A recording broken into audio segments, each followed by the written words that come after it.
How old was this young man when you first had any kind of sexual contact with him?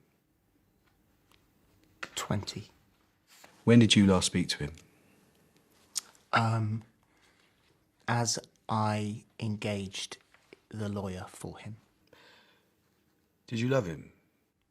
No, we were just mates. We were mates. Do you know if he has signed an NDA, a non-disclosure agreement preventing him from speaking? No. You don't know if he has. No. At the time, I was asked that earlier on. Did I make him sign an NDA? No, absolutely not.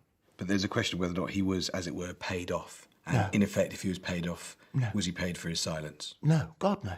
No. So is he free to speak if he wants to? Yeah. When did you last speak to Holly Willoughby?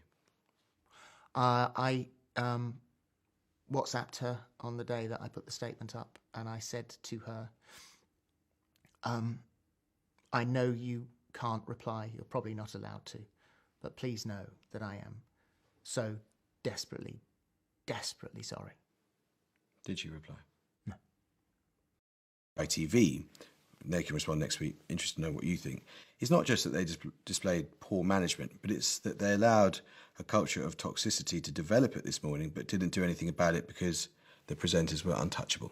It was all about keeping Holly and Phil happy. I think it is utterly untrue. From my point of view, and I think Holly would say exactly the same thing, that is utterly untrue.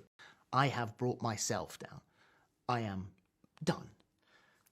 I have to talk about television in the past tense, which breaks my heart.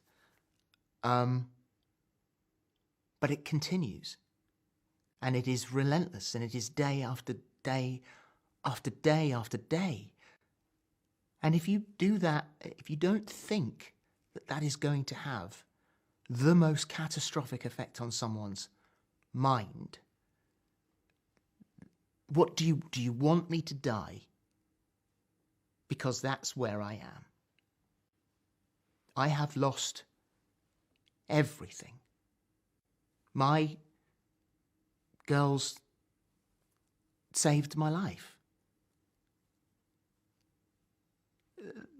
They said last week they haven't left me for a moment. They've been by my side every moment because they're scared to let me out of their sight. What is that like for daughters to have to go through something like that? And they said to me, don't you dare do this on our watch. We're supposed to be looking after you. And if my girls hadn't been there, I wouldn't be here because I don't see a future.